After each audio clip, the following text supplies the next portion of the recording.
大家好，我是丽姐，欢迎大家来听相亲故事，感谢大家的订阅。今天要讲的这个故事，说实在的，我作为红娘这么多年，听过太多婚恋故事，但这个真的让我特别感慨。一个事业有成的大陆女强人，远嫁台湾却遭遇变故，真是应了那句老话，知人知面不知心。小美是我的闺蜜介绍认识的，她是安徽人，在上海经营着一家外贸公司，年营业额破千万。那时候她30岁出头，事业很成功，就是感情一直不顺遂。你们知道的，在大陆这个年龄的优秀女性，常常会被贴上剩女的标签，亲戚朋友总爱操心她的终身大事。2018年春节，小美通过一个台湾商会认识了阿伟。阿伟是新竹科学园区一家科技公司的主管，斯斯文文，看起来很有书卷气。最重要的是，他对小美特别体贴，两个人三观也很合，处了半年就订婚了。我记得小美当时特地约我喝下午茶，跟我分享她的喜悦。丽姐，我觉得找到真命天子了。阿伟不像大陆那些男生，总想着让女生买房付首付。他说在台湾，男生要负起养家的责任。说实话，我当时也为他开心。台湾男生确实普遍比较温柔细腻，很多现代女性都很欣赏这一点。而且台湾的生活节奏没有大陆这么快，更重视生活品质。我以为小美这回真的找对人了。婚后，小美把上海的公司交给信任的合伙人打理，自己则移居台湾新竹。刚开始的生活真的很美满，阿伟的家人也都很照顾她。小美觉得自己像是生活在偶像剧里，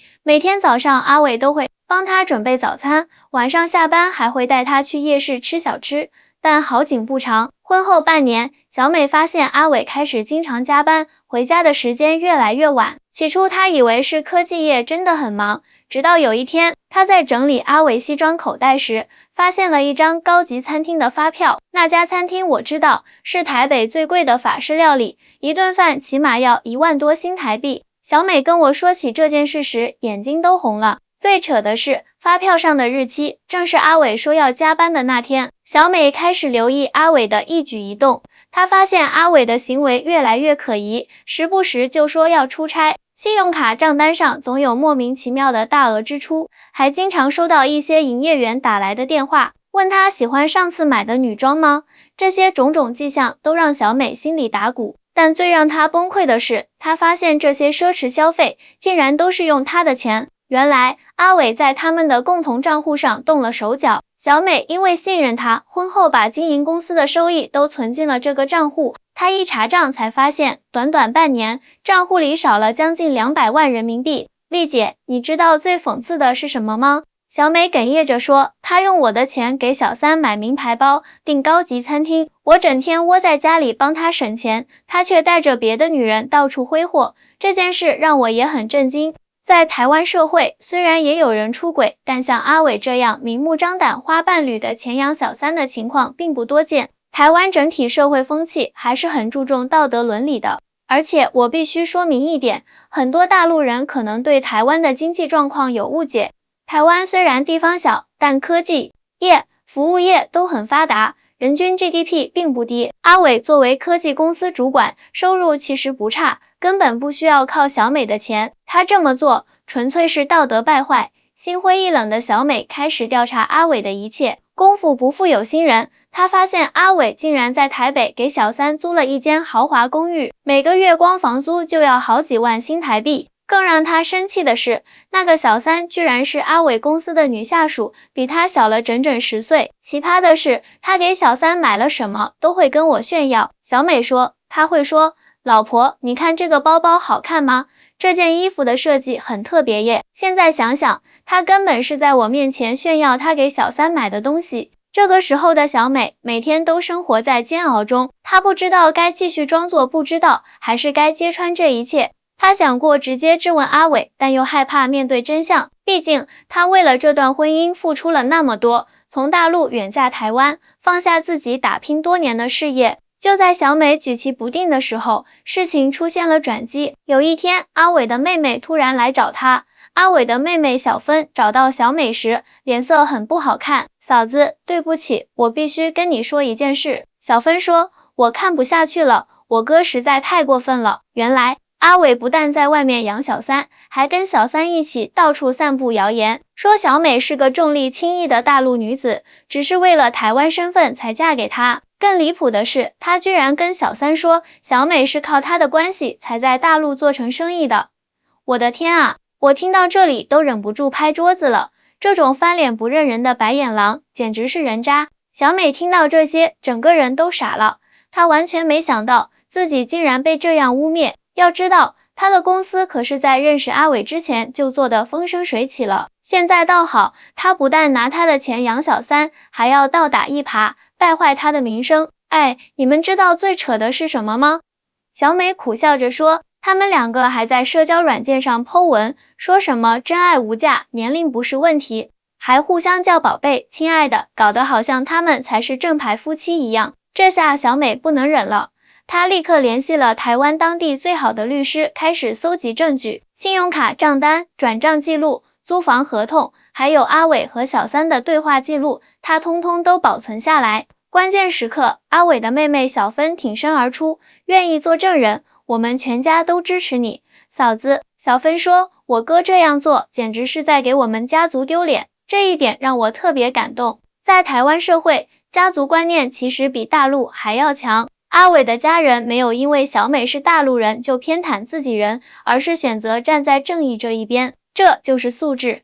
小美决定先礼后兵，她约阿伟见面谈判，希望他能够悔改。谁知道阿伟不但不认错，还理直气壮地说，你看看你，整天就知道工作赚钱，都不懂得打扮自己。人家小童就不一样，她懂得照顾男人的心。我那时气得浑身发抖。小美回忆道，她居然说我不懂得打扮，那我的钱是被谁刷去买化妆品和名牌包的？更可气的是，阿伟居然威胁小美，你要是敢闹，我就跟所有人说你是拜金女，是靠我才在大陆发展起来的。台湾人都很单纯，他们一定会相信我。这下小美彻底怒了，她直接把所有证据都交给律师，提出离婚诉讼。同时，她也把阿伟挪用资金的证据交给了他的公司。我跟他说，你不是觉得台湾人单纯好骗吗？那咱们就来看看到底谁在讲真话。小美说这话时，眼神里充满坚定。官司打了3个月，法庭上小美的证据可谓铁证如山。阿伟最后不但要赔偿小美的钱财损失，还因为职务之便挪用公款被公司开除。他那个小三也受不了没钱花的日子，转眼就找了新欢。我记得开完最后一次庭，阿伟在法院外面拦住我。小美说，她哭着说，老婆，是我对不起你，给我一次机会好不好？我真的很想呸她一脸。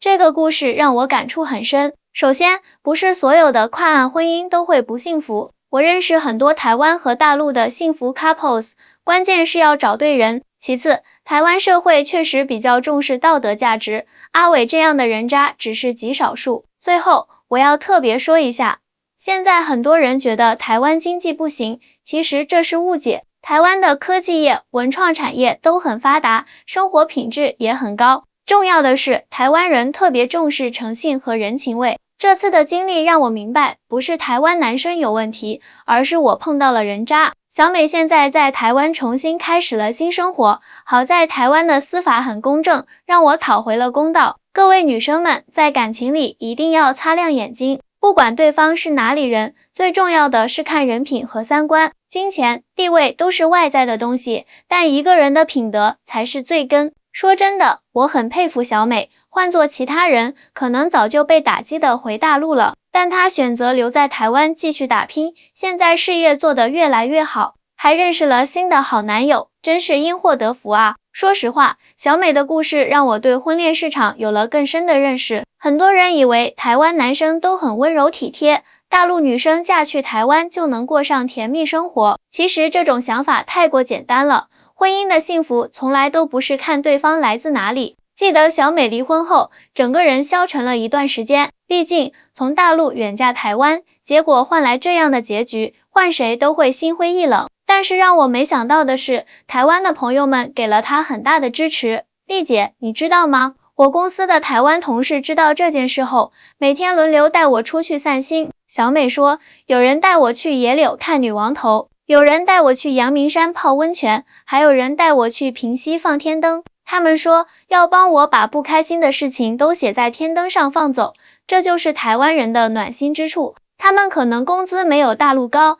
但特别懂得照顾人的心情。小美说，正是这些点点滴滴的温暖，让她决定留在台湾重新开始。阿伟现在过得很惨，我听说他在台北连个正经工作都找不到，毕竟台湾的人情社会比大陆还讲究，他这种品性有问题的人根本没人敢用。那个小三在阿伟没钱以后，立刻就翻脸不认人，听说现在又去钓凯子了，真的是现世报。我忍不住感叹，这种人就是应该受到惩罚。但是小美的人生很快就迎来了转机，她在新竹科学园区重新开了一家贸易公司，专门做两岸的科技产品进出口。因为她熟悉两岸市场，生意做得特别好。其实台湾的营商环境真的很好，小美说这边的商业诚信特别好，约好的事情从来不会爽约，而且政府对创业者的支持力度也很大，各种补助都可以申请。我必须要说，这一点确实是台湾的优势。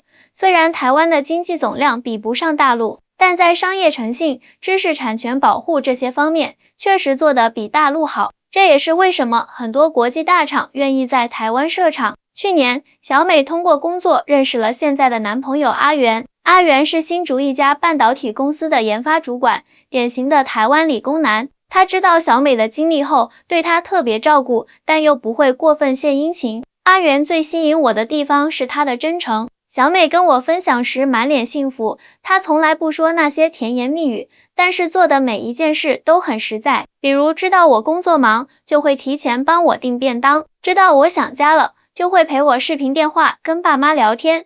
有一次，小美加班到很晚，阿元担心她一个人回家不安全，专门开车来接她。结果等了2个小时，却一句抱怨都没有。他只是笑着说，没关系啦，反正我在车上可以看论文。这种默默付出的温柔真的很打动人。我觉得阿元就是典型的台湾好男人，他们不会说很多花言巧语，但是实实在在的关心你，照顾你，这种细水长流的爱情才是最难得的。前阵子，阿元带小美回家见父母。台湾人很重视家庭观念，第一次见家长是非常重要的事情。小美本来很紧张，害怕会因为自己是大陆人受到歧视，但是阿元的父母出乎意料的开明。阿元妈妈第一次见我就说，哎呀，你这么漂亮又能干，难怪我们阿元这么喜欢你。小美笑着说，后来我才知道，原来阿元爸爸年轻时也在大陆工作过，对大陆很有好感。现在，小美和阿元已经订婚了。这次，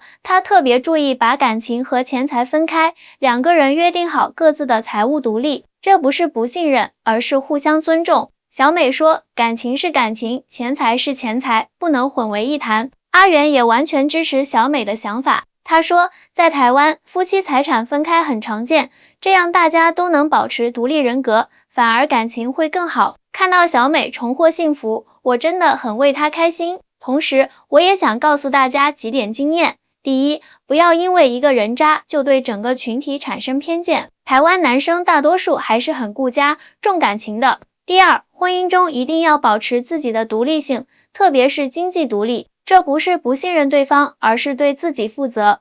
第三，在感情中要用心观察对方的品性，那些花言巧语、甜言蜜语都不重要，重要的是日常生活中的点点滴滴。第四，千万不要因为对方是台湾人就觉得高人一等，也不要因为自己是大陆人就自降身价。两岸民众都是中国人，只是生长环境不同而已。小美现在每天都过得很开心。她说，我终于明白，好的婚姻是2个独立的人互相扶持，而不是一个人依附另一个人。我觉得这句话说得太对了。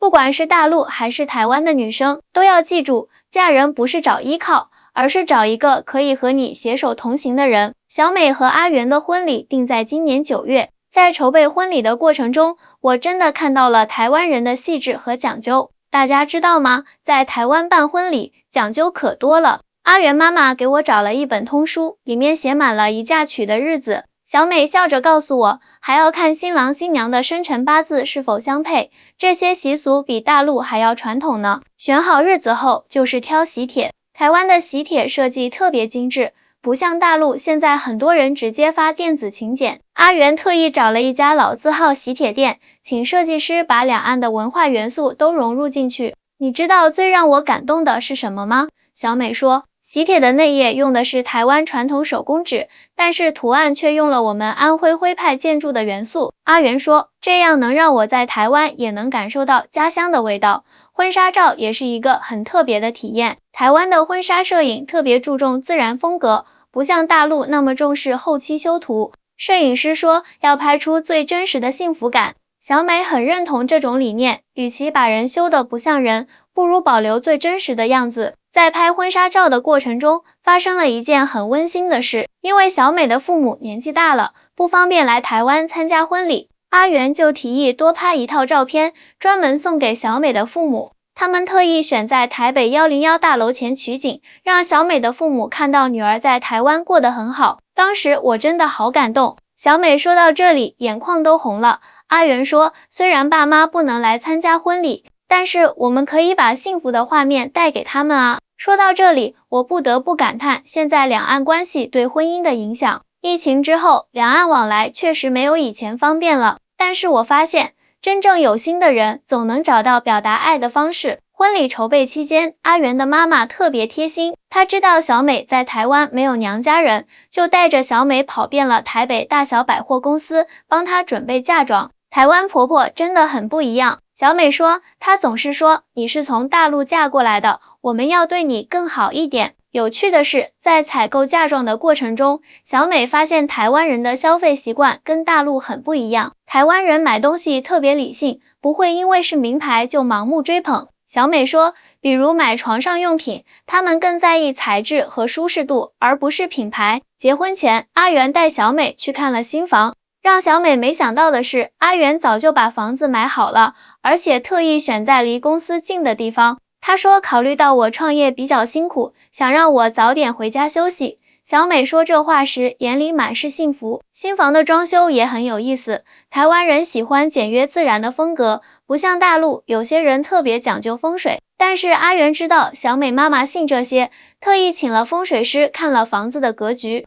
后来我才知道，阿元觉得这些都是迷信，但是他说，既然可以让妈妈安心，我们就照做啊。小美说，这就是台湾男生的细腻体贴。婚礼当天，小美穿着典雅的白纱，阿元穿着合身的西装，两个人在亲友的祝福中交换戒指。虽然是在台湾办婚礼，但是阿元特意加入了很多大陆的婚礼元素。我们请了书法家现场写喜字，还准备了江南特色的糕点。小美说，阿元说要让所有来宾都感受到两岸文化的美。婚礼上最感人的时刻是视频连线，阿元准备了一个大屏幕，让小美的父母通过视频参加婚礼。当小美的爸爸在视频里说，女儿，爸爸祝你幸福的时候，现场很多人都哭了。新婚后的生活也很有意思。